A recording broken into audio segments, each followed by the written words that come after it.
Là, c'est bon, je pense que j'ai de quoi bien commencer l'année. On va pimenter un peu le jeu, je te donne 3 indices pour deviner le sujet du prochain podcast. Vous savez, les fêtes sont passées, pas besoin de... Les dessins. Et quoi? Bikini Warriors?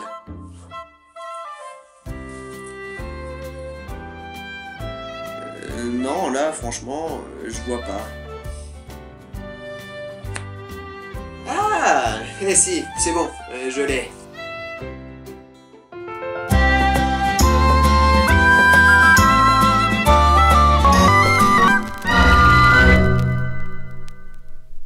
Bakuman est un shonen de Tsugumi Ohba et Takashi Obata paru dans le Weekly Challenge. Mais non, mais c'est pas de ça que je te parle.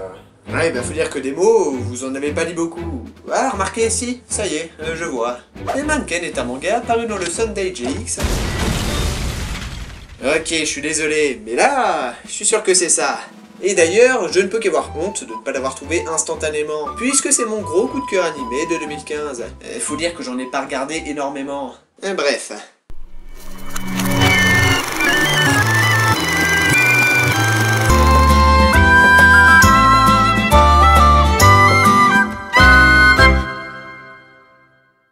Shirobako est donc une série animée originale de 24 épisodes du studio PA Works, que vous connaissez peut-être pour ça ou ça, et réalisée par Tsutomu Mizushima, qui n'a pas fait énormément de trucs connus par chez nous, mais tout de même ce bidule ou celui-ci. Alors, pour commencer en douceur, je vais juste faire un point sur la manière dont je décide d'aborder telle ou telle œuvre en vidéo. Et hormis le fait que vous n'en avez absolument rien à faire, ça devrait être assez représentatif de l'intérêt que je porte à Shirobako. Et généralement, en visionnant ou en lisant n'importe quel manga ou animé, j'essaye déjà de voir ce qui pourrait éventuellement être intéressant à dire dessus. Et si simplement, ça vaut le coup d'en parler. Et pour ce qui est de mon expérience avec Shirobako...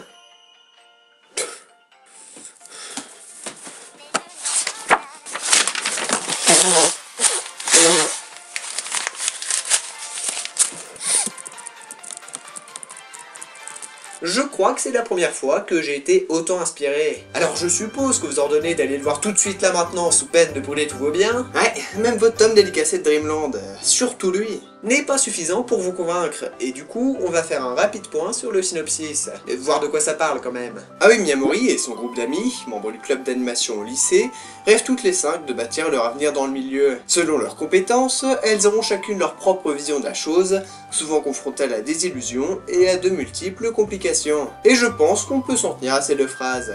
Et bon, devant les premiers épisodes, j'étais pas forcément hyper enjoué. Ça avait l'air sympa, avec une petite intro gentillette, un opening plutôt cool, une bonne animation et de jolies couleurs. En somme, ça annonçait un bon divertissement et je sentais venir le Manken version animation. Sachant que je suis pas forcément un grand adorateur de ce genre de slice of life, rien de très enthousiasmant. Et puis, après 2 petites semaines... Et bref, vous aurez compris que mon ressenti avait légèrement différé, et c'était quelque peu intensifié. Mais du coup, pourquoi est-ce que c'est si énormément tellement bien que ça, Shirobako? Eh ben, on va y venir. Et bon, déjà le plus évident, et qui marche vraiment à la perfection, le thème. Et montrer les dessous d'un secteur méconnu alors que très populaire et convoité, c'est bien. Le monde de l'animation est un truc que tout le monde connaît de plus ou moins loin, et pour lequel le mode de création se résume à quelques raccourcis faussés.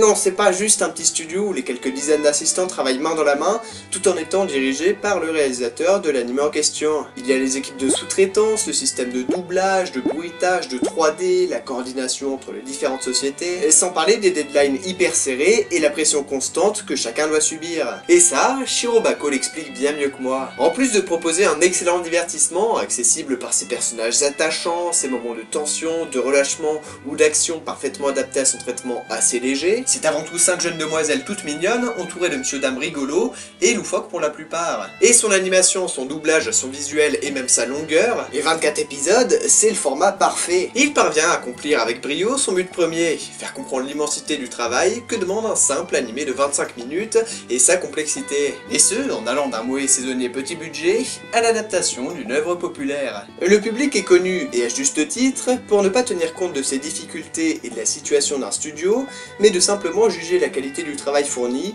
souvent par rapport à ses propres attentes, aussi égoïste et exigeante soit-elle, ce qui en fait un prédateur cruel sur qui tout repose. Et Shirobako arrive donc avec une habileté déconcertante à lui proposer un contenu correspondant à ses attentes, sans prise de tête, tout en lui montrant les conditions dans lesquelles il a dû être produit. Au risque de me répéter, le monde de l'animation est un secteur où le travail est abondant, souvent ingrat, et demandant un travail d'équipe manquant bien trop souvent de personnel. Il fallait cette mise en lumière pour comprendre parfaitement ce que l'on regarde, et pour certains, l'apprécier à sa juste valeur. On se rend alors compte que chaque détail, qu'on ne remarque pas forcément au premier visionnage, demande un boulot acharné. Et on ne peut qu'être ébahi devant des épisodes aussi beaux et peaufinés que ceux de Shirobako, regorgeant de bonnes idées, que ce soit en mise en scène, ou tout simplement en mise en abîme.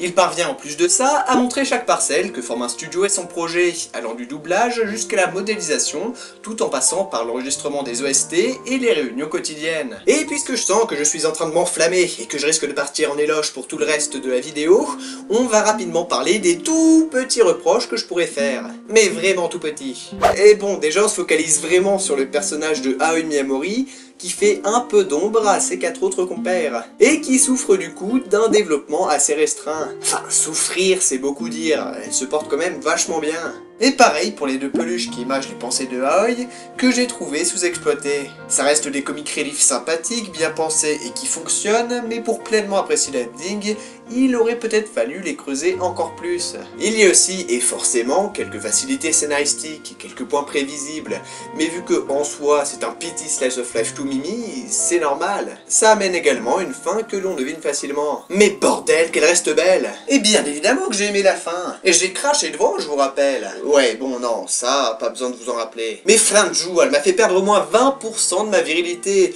qui était déjà pas évidente à trouver de base. Et la fin est à l'image de son ensemble. On peut bien lui reprocher d'être un peu facile, gentillette, tout ça, mais c'est un pity slash of life to Mimi. Et forcément que ça retourne pas les tripes à chaque épisode, mais il y a quand même des retournements de situation et des moments de suspense vraiment bien trouvés. Et il fallait au moins ça pour pas qu'on le prenne pour un animé lourd, voire même moralisateur. Là, non seulement il accomplit ses enjeux, mais en étant d'une fraîcheur et d'une légèreté tout à fait appréciable, du début à la fin. Chose que l'on pouvait d'ailleurs reprocher à Bakuman.